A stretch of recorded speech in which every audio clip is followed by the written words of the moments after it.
My name is Emily, a 25-year-old with a life many would envy.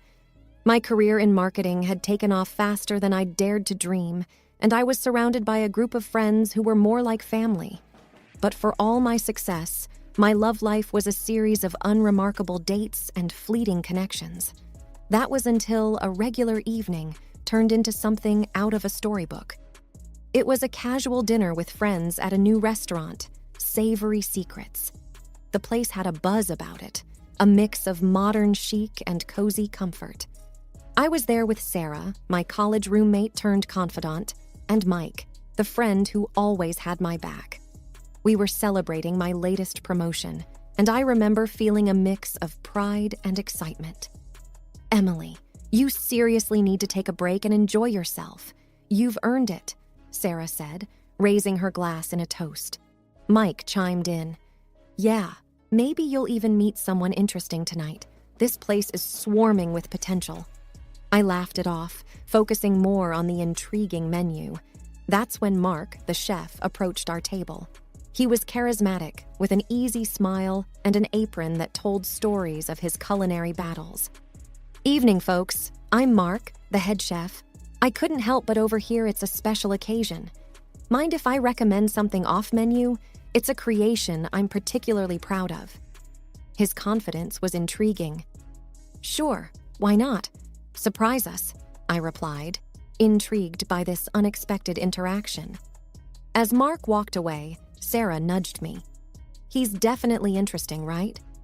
I brushed off her suggestion, focusing instead on the ambiance and the laughter of my friends.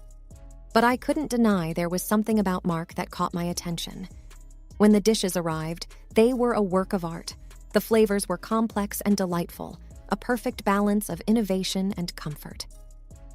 Mark returned to check on us, and we struck up a conversation. He spoke about his journey as a chef, his dreams, and his passion for food. It was captivating to see someone so dedicated to their craft.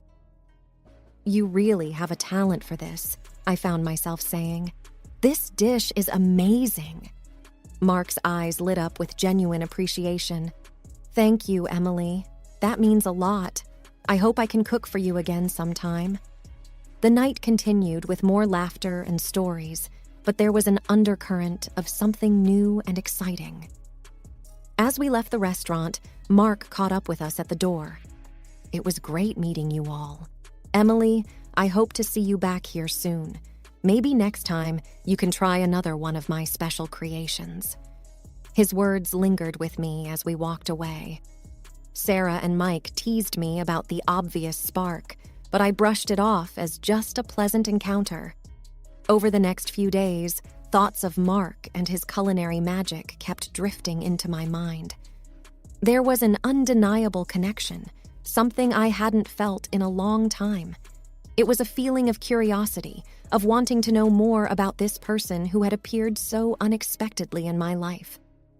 Returning to Savory Secrets became a new routine for me. Each visit was an opportunity to dive deeper into conversations with Mark. Our chats moved from culinary arts to dreams, aspirations, and shared laughs. It was refreshing, easy, and before I knew it, we were seeing each other outside the restaurant. One evening, as we walked through the city park, Mark turned to me and said, "You know, Emily, I've never met anyone who gets my jokes as much as you do." I laughed. "Well, I've never met anyone who can cook as well as you do. Guess we're even." Our dates were simple but special. We'd go for long walks, try out new cafes, or sometimes just sit and talk for hours. It felt like we'd known each other for years, not just weeks. One night, sitting on his couch, sharing stories of our childhood, Mark looked at me with a seriousness I hadn't seen before. "Emily, I don't know how to say this without sounding like I'm rushing things, but I feel something strong for you, something I haven't felt in a long time." His vulnerability struck a chord in me. "Mark, I feel the same way. It's like we found something rare and precious." The conversation that night was a turning point. We both acknowledged the deep connection we felt, and it wasn't long before we were talking about a future together. Things moved fast, and some of my friends, like Sarah, were cautious. "Emily, aren't you two moving too fast? I mean, it's great, but it's only been a couple of months," Sarah expressed her concern one day over coffee. "I know it seems quick, Sarah, but with Mark, it just feels right. I can't explain it," I replied, trying to convey the certainty I felt in my heart.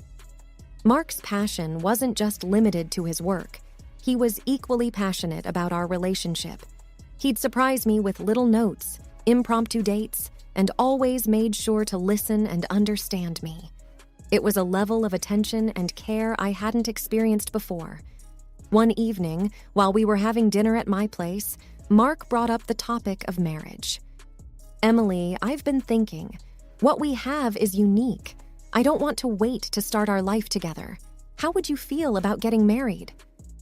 I remember feeling a rush of emotions, excitement, joy, a little bit of fear, but above all, a deep sense of connection. "Mark, I would love that. There's nothing I want more than to be with you." Our engagement was a whirlwind. We planned a small, intimate wedding, just close friends and family. The day was perfect, filled with love, laughter, and the promise of a future together.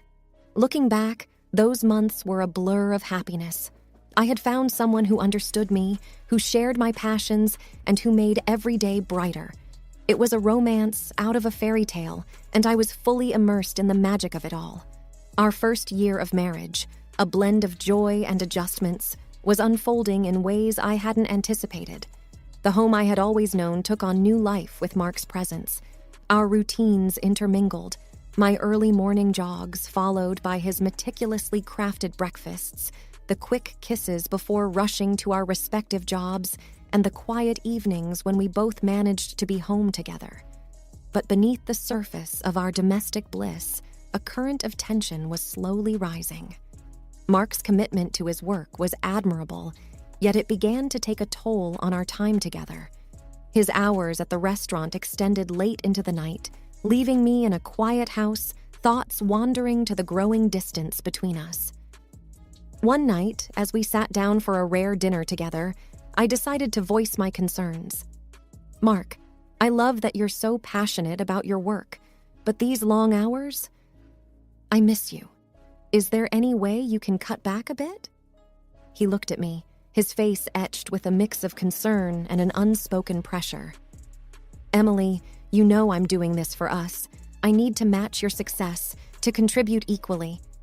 I don't want you to feel like you're carrying the burden alone." "It's not about the money, Mark. I just wish we had more time together," I replied, the words tinged with a longing for our earlier days. The conversation ended on a note of mutual understanding, but the issue remained unresolved, hanging in the air like an unsaid promise. It was amidst this delicate balance of work and home life that Mark approached me with a request, his voice laced with hesitancy. "Emily, there's something I need to talk to you about. It's my mom. She's having a tough time financially, and I was thinking maybe we could help her out, like $1,000 a month." I paused, taking in the weight of his request. His mother, a sweet woman who had welcomed me with open arms, was now in need. "Of course we can help, Mark," I said, my decision firm. "She's family, and it's important to support each other." Mark's relief was evident. "Thank you, Emily. This means a lot to me, and I know it will to her as well." So, we started a new routine. Each month, I would give Mark the money, and he would send it to his mother. I didn't control this process because I trusted him completely. It was a decision made from compassion, a gesture to support someone we both cared about. Yet, even as we settled into this new arrangement, the earlier issue of Mark's work hours remained a gentle undercurrent in our daily life. He worked too much, stayed in the restaurant for a long time, and often did not answer the phone. The routine of our married life continued, with me diligently transferring money each month for Mark's mother, and Mark immersing himself ever deeper into his work at the restaurant.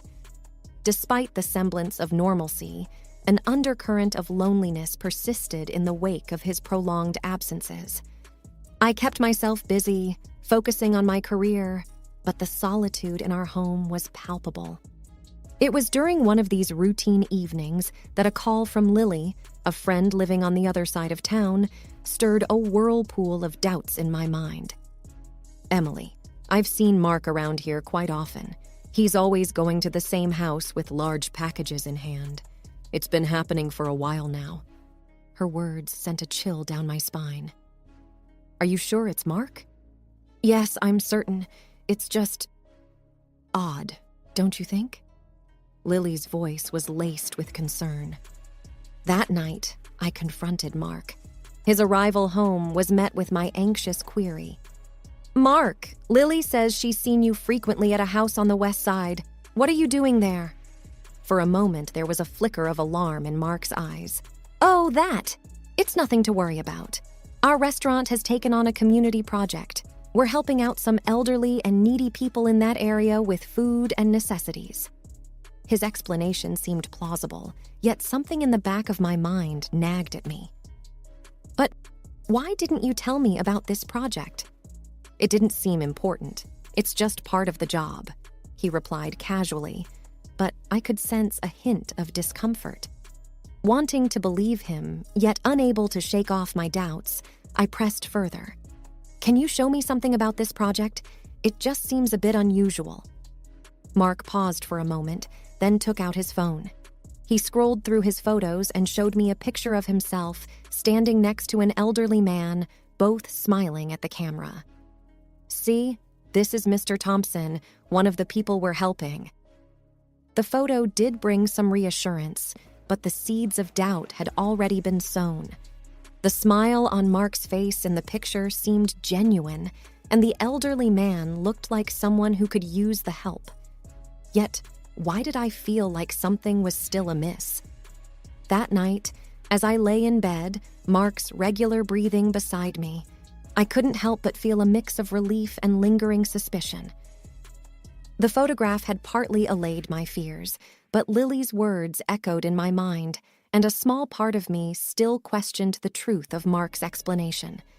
The days following the conversation about the charity work and the photograph Mark showed me slipped by in a haze of half-hearted reassurance. I wanted to believe Mark, to trust in the life we had built together, but the seeds of doubt, once planted, refused to wither away. My uneasy peace was shattered one afternoon by an unexpected delivery. A courier van stopped in front of our house, and a young man rang the doorbell, a large box in his arms. "Package for you," he said, handing me a clipboard. Confused, I looked at the box and then at the delivery note. "There must be some mistake. We didn't order this." He checked the address and the name on the note. "It's all here, correct address, signed off by a Mark. It's baby supplies, diapers, baby food." I felt a chill run down my spine. "Baby supplies?" "Yeah. You sure they're not yours?" he asked, a puzzled look crossing his face. "No, they're not," I replied, my voice barely a whisper. The courier scratched his head. "Well, maybe your husband ordered them for someone else. He orders similar stuff to another address quite often." His words struck me like a lightning bolt. Another address? The same one Lily had mentioned seeing Mark go to with packages? I handed the box back to the courier. "There's been a mix-up. These aren't for us." The courier seemed to sense my distress. "Maybe your husband just got the addresses mixed up." Happens sometimes. As he drove away, I stood there, rooted to the spot, my mind racing. The coincidence was too glaring, the implications too stark to ignore. I needed answers, and I needed them now. Determined, I went inside, grabbed my keys, and headed straight to my car. The address, the same one Lily had seen Mark visiting, was now my destination.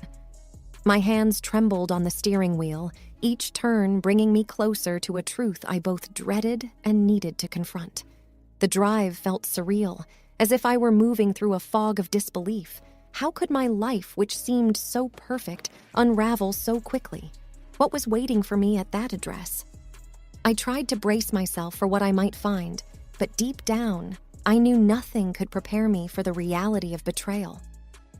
As I neared the address, my heart pounded in my chest. I parked the car, took a deep breath, and stepped out.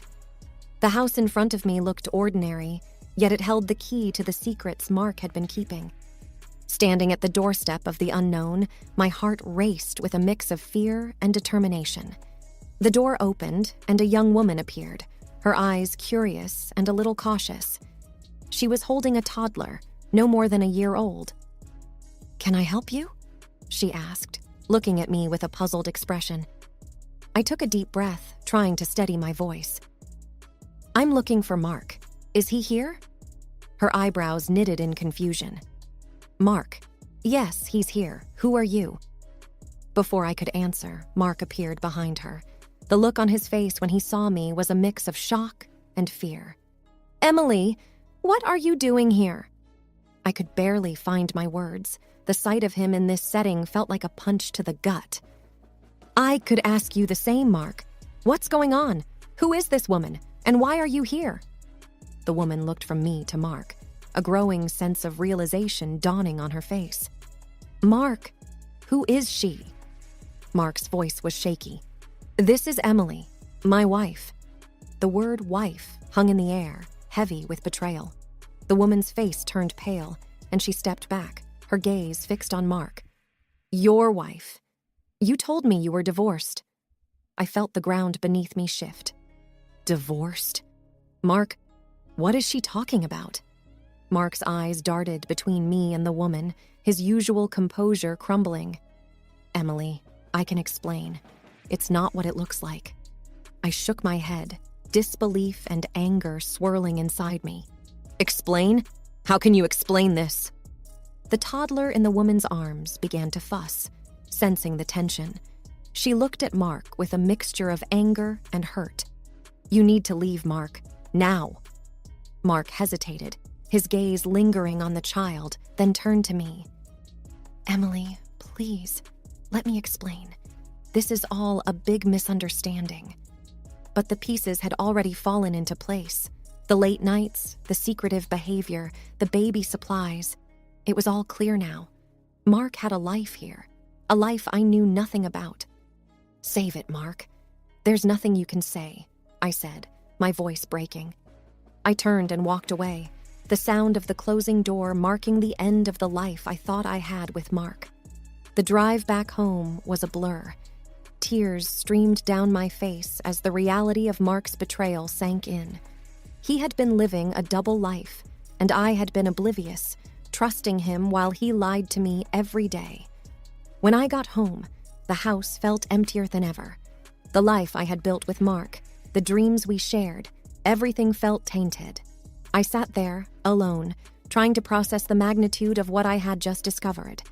The future I had envisioned with Mark was gone, replaced by a painful uncertainty and a deep sense of betrayal.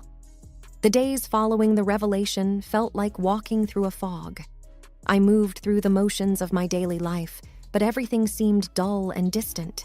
The pain of Mark's betrayal was a constant ache, a reminder of the trust I had placed in him and how it had been shattered.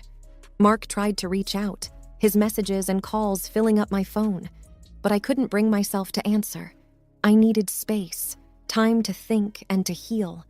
The idea of facing him, of hearing his explanations, was more than I could bear. A few days later, I sat down with Sarah, my closest friend. Over cups of coffee in my now too quiet kitchen, I poured out the whole story. She listened, her face a mixture of anger and sympathy. "I can't believe he would do this to you, Emily. You deserve so much better," Sarah said, her hand reaching out to cover mine. "I just don't understand how I missed it.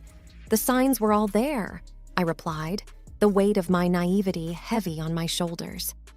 "It's not your fault, Em. He lied to you. You trusted your husband, which is what anyone would do," she reassured me. Sarah's words were a small comfort, but the wound was still fresh. I knew I had to make a decision about my future, about my marriage.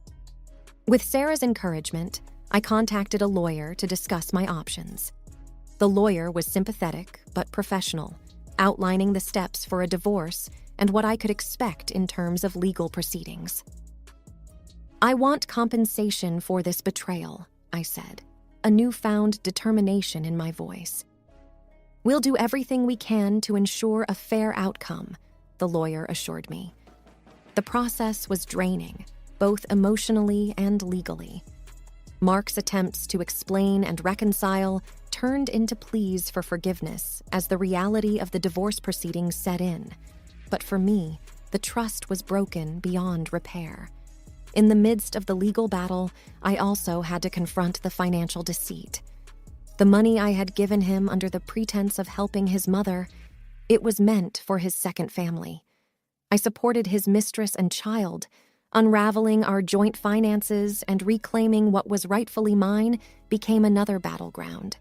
As the divorce proceedings dragged on, I leaned heavily on my friends and family for support.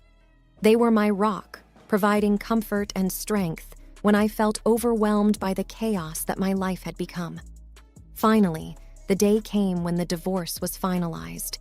It was a bittersweet moment, the end of a chapter in my life that had started with so much promise, but ended in deception. Standing in the now empty house, I realized that this was not just an end, but also a beginning. A chance to rebuild, to find myself again after being lost in the shadow of a relationship built on lies. The journey ahead would be challenging, but I was ready to face it. With the support of my loved ones and the lessons I had learned, I knew I could move forward, stronger and wiser. Hola, suscríbete a Historias Vitales para no perderte nuevas historias. Mi esposa había estado trabajando en su proyecto especial durante 4 meses ahora. No era su proyecto personal, pero ella era la persona principal y responsable de su éxito. El proyecto estaba diseñado para salvar a su empresa, Bixler Enterprises. Los últimos 4 meses habían sido difíciles porque se vio obligada a trabajar duro. Era importante tanto para ella como para la empresa. Había una buena posibilidad de que Bixler Enterprises quebrara si el proyecto no se completaba. Sara tenía una licenciatura de Albrecht y un MBA de Wharton. Era la más inteligente de la familia. Yo empecé a trabajar como mecánico de autos justo después de la secundaria y después de 21 años seguía siendo mecánico de autos. No me importaba porque me gustaba el trabajo y pagaba bien. Era suficiente para pagar la universidad de Sara y criar a 2 hijos. No vivíamos lujosamente, pero estábamos bien. Los niños ya se habían mudado, y las cosas iban bastante bien con nuestros ingresos. Sara quedó embarazada 3 meses después de casarnos a la edad de 18 años. Durante los primeros años de nuestro matrimonio, vivimos con mis padres. Ellos tenían una gran casa vacía ya que 4 de mis hermanos se habían mudado. Eso significaba que teníamos una niñera mientras Sara completaba sus primeros años de universidad. Debido a 2 embarazos, la carrera de 4 años le llevó 6 años completarla. Fue difícil, pero lo logró. Siempre tuve trabajo y nunca me faltó trabajo extra si lo necesitaba. Después de que Sara se graduó de Wharton, alquilamos nuestro propio lugar. Tuvo ofertas de trabajo de varias empresas grandes, pero todas requerían que nos mudáramos. A mí no me importaba, pero Sara quería quedarse cerca de casa. Por eso decidió trabajar en Bixler Enterprises. Pagaba bien, pero lo más importante, le daba responsabilidad y la oportunidad de avanzar. Sara era una empleada trabajadora y dedicada. La presentación es el jueves en el Hotel Dicen en Filadelfia. Tomé unos días libres en el trabajo para ayudarla según fuera necesario. Al final, todo lo que logré fue hacerle algo de comer cuando llegaba a casa. No sabía nada sobre su trabajo, ni tampoco quería saber, los negocios corporativos de alto nivel me aburrían. Empresarios de Europa, Asia y América del Sur venían aquí, la empresa pagaba sus boletos de avión y proporcionaba habitaciones en el Hotel Dicen mientras estaban aquí. Era caro como el infierno, y por algunas cosas que Sara había dicho, la empresa estaba sobreestimando sus finanzas. Su presentación era importante para ella, para la empresa y para más de 200 empleados. Hasta el martes por la noche, todo iba bien. Sara llegó a casa con un traje nuevo, un traje gris con una blusa blanca. Desplegó todo lo que necesitaba en la cama de la habitación de invitados. Cuando se trataba de la limpieza de la casa, ella era normal, pero cuando se trataba del trabajo, era meticulosa. No entendía por qué necesitaba sacar su ropa interior de lujo, pero no dije nada. Además de su traje para la presentación, tenía varios vestidos de cóctel lindos para eventos sociales antes y después del evento. Siempre había evitado tales eventos, pero me sentía obligado a ir con ella si ella quería que lo hiciera. Me agradeció la oferta, pero dijo que no era necesario. Todos los materiales y equipos que necesitaba estaban guardados ordenadamente en el maletero de su Volvo. Antes de salir del trabajo, ella misma conducía el coche para asegurarse de que todo estuviera en perfectas condiciones. Tenía todo el día miércoles para prepararse y toda la noche del miércoles para socializar con sus invitados. Sara era tan buena en lo que hacía que sentía que habría sido mejor si simplemente me hubiera mantenido alejado de ella. Finalmente, había terminado. Lo había revisado y vuelto a revisar todo. Todo lo que necesitaba ahora era una ducha caliente y una buena noche de sueño. Supongo que mi error fue que empecé a revisar sus cosas después de que Sara comenzara a ducharse. Pensé que estaba ayudando, pero resultó ser lo contrario. Estaba moviendo cosas en la cama cuando un pequeño sobre blanco cayó del bolsillo lateral de su bolso de maquillaje. Una carta de una farmacia, pero no del tipo que solemos usar. Dentro había 10 pastillas. No tenía idea de qué era, Pren, y las instrucciones eran confusas. Si es necesario, tomar una pastilla y luego una segunda pastilla 12 horas después. Pensé que podría ser algo que ella había conseguido para la ansiedad o los nervios, pero las instrucciones no tenían sentido. La receta estaba escrita a su nombre el lunes. Volví a poner el sobre en su lugar mientras ella terminaba de ducharse. Decidí que quería saber más sobre Pren antes de contarle sobre ello. Por supuesto, si lo mencionaba, significaría que estaba revisando sus cosas. Odio los dilemas. Mientras Sara se preparaba para dormir, fui a nuestro ordenador doméstico y busqué. 10 minutos después, me uní a mi esposa bajo las sábanas. Pasé toda la noche despierto, preguntándome por qué mi esposa había recogido una receta para la píldora del día después, especialmente después de que me hicieran una vasectomía hace 10 años. A la mañana siguiente, me levanté temprano, pero no estaba descansado. Di un largo paseo, esperando que despejara mi mente. Me dirigí hacia casa con reticencia, temiendo lo que podría hacer o decir cuando llegara allí. Mi hijo Joe se unió a la Marina después de la escuela secundaria y estaba en su primer año en San Diego. Nuestra hija Gloria se casó con su amor de la infancia el año pasado y acababa de mudarse a Dallas. Eso dejaba solo a Sara y a mí. Echaba de menos a los niños, pero esperaba envejecer con mi esposa. Ella era la única mujer que me había interesado, y ahora todo estaba. Si Sara estaba teniendo una aventura, lo ocultaba bien. Por supuesto, nunca la vigilé. Nunca miré sus correos electrónicos o llamadas telefónicas. No tenía razones para hacerlo. No tenía forma de saber qué estaba haciendo en el trabajo o después del trabajo. Confiaba en ella completamente. Ion, ¿dónde demonios has estado? ¿Quieres huevos o algo? No, solo café. No me sentía con muchas ganas de hablar. ¿Qué pasa, cariño? Solo son 3 días. Puedes venir si quieres, pero te aburrirás como una ostra. No, realmente no quiero ir, pero odio dejarte sola. Me preocupo cuando no estás aquí. Es muy dulce, querido, pero estará bien.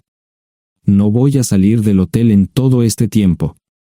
Pasaré la mayor parte del día asegurándome de que la sala de conferencias esté lista, y esta noche tendré una agradable charla con nuestros posibles clientes. Mañana, probablemente ni siquiera tendré la oportunidad de ir al baño. Llegaré a casa lo más temprano posible el viernes, te prometo un gran fin de semana si sabes a lo que me refiero. Todo eso suena bien, pero no puedes culparme por preocuparme. Soy un mecánico de autos, y tengo una esposa hermosa y exitosa. A veces tengo la sensación de que estás menos interesada en mejorar nuestra situación familiar que en avanzar en tu carrera. Detente, maldita sea, Ion. Siempre he respetado lo que haces para ganarte la vida y nunca he insinuado lo contrario. Criaste a 2 grandes niños y me pusiste a través de la universidad. Eres un gran esposo, un gran padre y un buen proveedor, y nunca olvides eso. Terminé mi café mientras ella recogía la mesa. ¿Quieres que te llame? No, no es una buena idea. Tendré el móvil apagado, y voy a apagar el teléfono de la habitación por la noche para poder dormir. Te llamaré siempre que pueda. La ayudé a cargar el coche, era tan meticulosa con eso como con todo lo demás. Trabajando, le llevaría 3 horas llegar al Hotel Lysen. Me quedé en el porche y la vi marcharse. No me molesté en preguntarle por las pastillas. Pasé el resto de la mañana en el porche. No recuerdo haberme preocupado tanto como ahora. Me sentía pequeño e insignificante. Me sentía fuera de mi liga. Era un tipo de pueblo con un trabajo mediocre y una esposa exitosa. Era una combinación equivocada. Debería haberlo notado antes. Me sentía estúpido. El mejor traje que tenía era una chaqueta azul y un par de pantalones. Al menos tenía algunas corbatas, aunque tenían 10 años de antigüedad. Acababa de terminar de vestirme cuando sonó el teléfono fijo. Oye, cariño, solo quería avisarte de que llegué bien. ¿Tuviste un buen viaje? Supongo que el tráfico no estaba demasiado denso. Estuvo bien. Te llamaré esta noche. Ahora tengo que irme. Estoy en la habitación 714, Sara. Puedo estar en casa de mis padres o en la de mis hermanos esta noche si quieres llamarme a mi móvil. De acuerdo. Suena el teléfono móvil. Te quiero, tengo que irme. Me tomé mi tiempo para llegar a Filadelfia. No fui directo al Lysen, primero me detuve y compré un filete con queso. Prometí hacer una larga noche. No estaba seguro de qué iba a hacer. Estacioné en el garaje del hotel y simplemente esperé. Tarde o temprano, tenía que entrar en el hotel. Simplemente no podía decidir cuándo hacerlo. El sonido de mi teléfono celular me ayudó a tomar mi decisión. Ion, solo quería avisarte de que todo se ha arreglado. Ahora voy a bajar para encontrarme con algunas personas y cenar. No olvidaste nada, ¿verdad? No, todo está bien. Tengo todo en mi habitación para mañana. ¿Necesitas algo? No, Ion, relájate. Voy a apagar mi teléfono. Te llamaré mañana por la mañana. ¿De acuerdo? Ríe, diviértete. No es divertido, Ion, es trabajo. No parecía estar demasiado fuera de lugar. El vestíbulo, el restaurante y las salas de conferencias estaban llenos de gente, así que pude pasar desapercibido. Había un folleto pequeño y bonito que mostraba el diseño de todas las habitaciones del hotel. Me paseé por las diferentes habitaciones y me detuve en las paredes, mirando alrededor entre la multitud. No tenía ni idea de qué haría si Sara me veía. Lo averiguaría si y cuando eso sucediera. Encontré un tablero de eventos que enumeraba todas las habitaciones que estaban siendo utilizadas por los diversos grupos. Bixler Enterprises no tenía habitaciones disponibles para el miércoles por la noche. Esto me pareció interesante. Sara había dicho que no iba a salir del hotel, pero ahora no estaba tan seguro de eso. Había 3 comedores, familiar, informal y de alta cocina. A Sara no le gustaba mucho cenar con niños, así que fui primero al comedor informal. Solo me llevó 5 minutos asegurarme de que no estaba allí. Tuve mejor suerte en el salón gourmet, era una acogedora mesita encajada en la esquina, el tipo de mesa que la gente reserva para tener un encuentro privado. Sara llevaba un vestido de cóctel negro con un escote pronunciado y perlas, se veía elegante y su acompañante parecía apreciarlo. Conocía a algunas personas con las que trabajaba Sara y él no era una de ellas. Me resultaba familiar, pero no había forma de que pudiera recordarlo. Había muchas sillas libres, así que no tuve problemas para cruzar la sala. Había velas y pequeños candelabros de cristal en las mesas. Apagué la mía y le dije al camarero que me molestaba por el glaucoma. Pedí el plato de pollo de siempre y me acomodé. El camarero me sirvió el café por tercera vez. Disculpe, el tipo en la mesa de enfrente me parece muy familiar. ¿Sabes quién es? Sí, ese es Malcolm Eugene Foote. Es miembro del Consejo Municipal, se espera que se postule para el Congreso en los próximos años. ¿Es esa su esposa con él? Es muy bonita. No, esta es la primera vez que la veo. Siempre usa esa mesa para señoras especiales, si me entiende. Simplemente le sonreí y pedí la cuenta. Nunca había visto a Sara tan sensual con un hombre antes. Parecía captar cada palabra que decía, como si fuera Dios o algo así. No estaban haciendo nada inapropiado, pero tampoco era platónico ni profesional. Cuando me fui, estaban terminando su segunda botella de vino. Ahora entendía por qué se había llevado su lencería elegante. Me acomodé en una esquina del vestíbulo para que no me vieran. 10 minutos después, salieron del restaurante. Ella le tomaba la mano mientras caminaban por el vestíbulo hacia el ascensor. Observé cuidadosamente los indicadores de piso. Que el ascensor se detuviera en el tercer piso era una buena señal, significaba que no lo había llevado a su habitación. Era una mala señal cuando el ascensor no llegaba al séptimo piso, significaba que ella fue a su habitación. Por si acaso me equivocaba en algo, me senté en el vestíbulo y observé el ascensor durante 1 hora. La gente entraba y salía, pero Sara no estaba entre ellos. Saqué mi maleta vacía del coche y me dirigí al mostrador de recepción. Aunque podía demostrar que era su esposo, me costó trabajo conseguir una tarjeta llave. Se dieron después de llamar a la habitación, pero nadie respondió. Finalmente, estaba en camino a la habitación 714 con la tarjeta llave. Ni siquiera encendí las luces al principio, simplemente me senté en la oscuridad de la habitación durante más de 1 hora. No fue difícil asegurarme de que no regresara a la habitación. Primero, empacé todas sus ropas y pertenencias personales. No dejé nada atrás. Revisé el paquete de Preven, todavía quedaban 10 pastillas en el tocador. De manera muy ordenada, estaban todos los artículos que necesitaría para su presentación al día siguiente. Comencé a llenar la maleta. Había 24 carpetas promocionales especialmente encuadernadas y otras 20 carpetas regulares, todas ellas fueron a la maleta. Un proyector digital fue lo siguiente, seguido de una computadora portátil.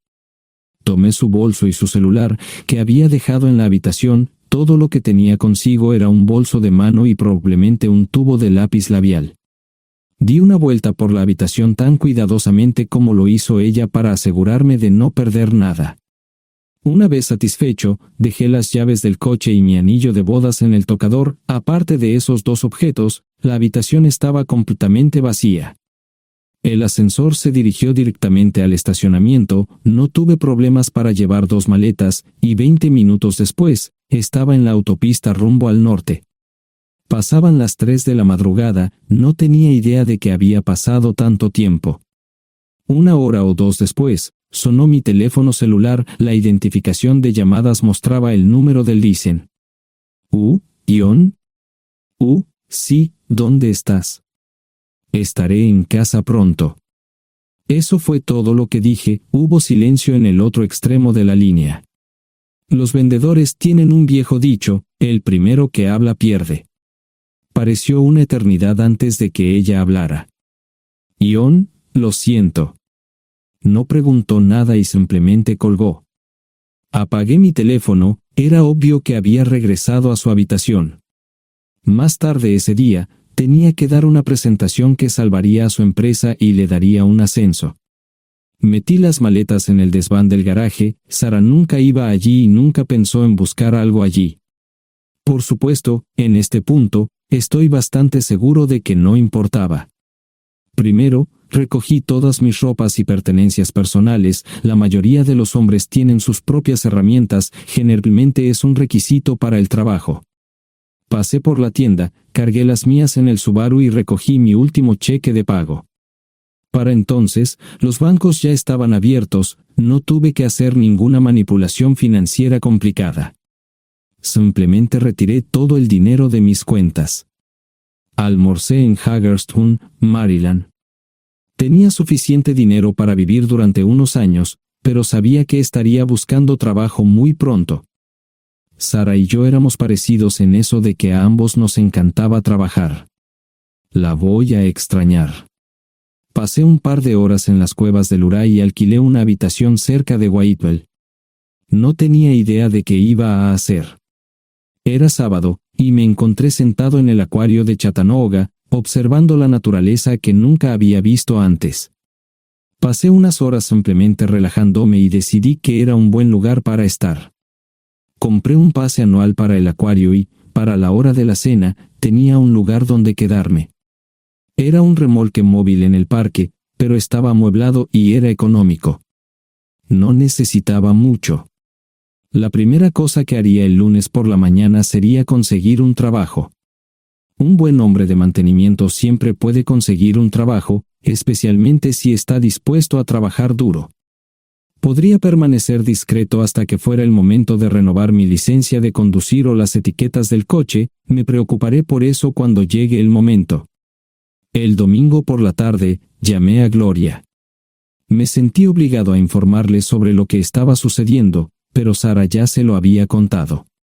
Fue bastante franca con Gloria sobre lo que había pasado. Dijo que había engañado, que la sorprendí, que me fui y que ella perdió su trabajo. Me sentí mal porque ella perdió su trabajo, pero ese era el precio que tenía que pagar. Le pedí a Gloria que le dijera a Josh lo que estaba sucediendo la próxima vez que hablara con él. También le dije que la llamaría aproximadamente una vez al mes para verificar cómo iban las cosas. No le dije dónde estaba. Para el mediodía del día siguiente, tenía un trabajo. En realidad, estaba a poca distancia del parque de remolques, con el Waffle House a mitad de camino. ¿Qué más podría querer un hombre?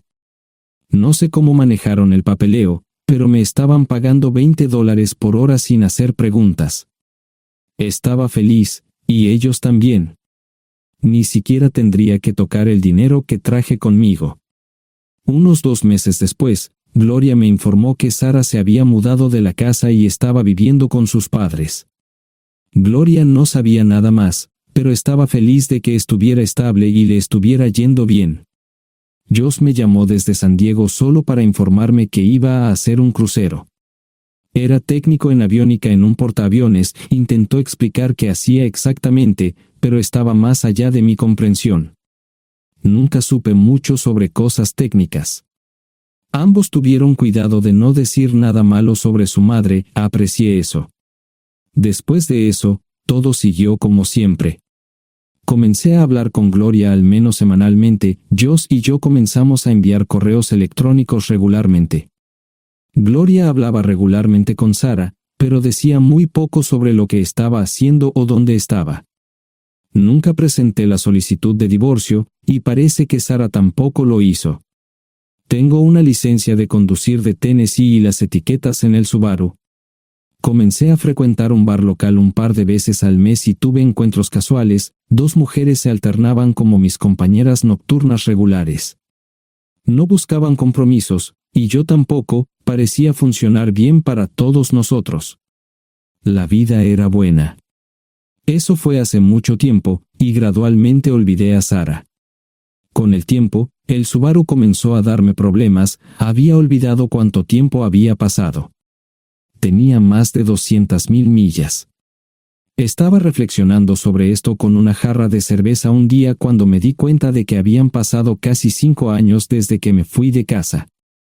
Mantuve un contacto cercano con ambos hijos. Gloria ya tenía 2 hijos propios en este momento y quería que los visitara. Josh casi se casó con una mujer tailandesa, pero en el último momento, se negó. Por lo general, trabajaba 6 días a la semana y usaba el domingo para recuperarme del sábado por la noche. No había ninguna buena razón para que alguien llamara a la puerta de mi remolque a las 6 de la mañana de un viernes. Su grosería fue recompensada por un hombre medio desnudo abriendo la puerta. Los calzoncillos del día son repugnantes, y la dama en la puerta, juzgando por la expresión en su rostro, estuvo de acuerdo conmigo. Ella apartó la mirada, pero su compañero no parecía impresionado. Norm habría usado pantalones, pero en un momento como este, los invitados me molestaron. Estamos buscando a John Terrell. No los conozco. Me llamo David Simmons, y esta es mi esposa Mara. Tenemos un problema y esperamos que nos puedas ayudar. Lo siento mucho, no trabajo a altas horas de la noche. Si necesitan algo relacionado con su auto, tendrán que ir a la tienda. Esto provocó varias miradas en blanco y finalmente una respuesta. No tiene nada que ver con tu trabajo, es más un problema personal. ¿Podemos entrar? El interior del remolque lucía desordenado, rara vez tenía invitados, así que rara vez lo limpiaba. Incluso mis novias insistían en que fuéramos a su lugar. Hagan como en su casa, déjenme ponerme los pantalones enseguida. Al entrar en el dormitorio, dejé la puerta abierta solo para mostrarles lo hospitalario que soy. También me puse una camisa. ¿Les gustaría tomar café? Solo tomará unos 10 minutos. Aparté algunas cosas del sofá para que pudieran sentarse. No hubo respuesta a la pregunta del café. Tenemos una hija adoptiva de 4 años y otra de 2 que necesita un trasplante de médula ósea, y esperamos que nos puedas ayudar. Estamos dispuestos a pagarte si es necesario. ¿Con mi médula ósea? No, queremos usarla y estamos dispuestos a compensarte por cualquier inconveniente. Creo que quieren comprarla. Estaba actuando como un listillo, y de repente me di cuenta de ello. Estas personas eran serias, tenían un problema real y estaban buscando ayuda. Lo siento mucho, no quise interrumpir. Por favor, continúen. Nuestra mejor oportunidad de encontrar un donante es un familiar cercano. Eres nuestra mejor esperanza. Mira esto. No quiero ser un grosero, pero creo que se equivocaron de persona. ¿Cuándo nació su hija?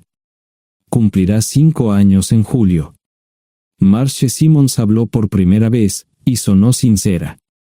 Odio ser el portador de malas noticias, pero me hice una vasectomía hace 15 años.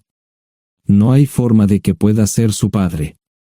¿Por qué tu nombre estaba en el certificado de nacimiento? No puedo responder eso, tal vez deberían preguntarle a su madre. Esa afirmación fue recibida con silencio. Sentí pena por estas personas, pero no sabía cómo ayudarles. ¿Cuál es el nombre de la madre? Sarah Lise Terrell.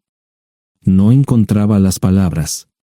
Tal vez no debería haber tomado esas malditas pastillas de ella, por supuesto, entonces esas personas no tendrían una hija en absoluto.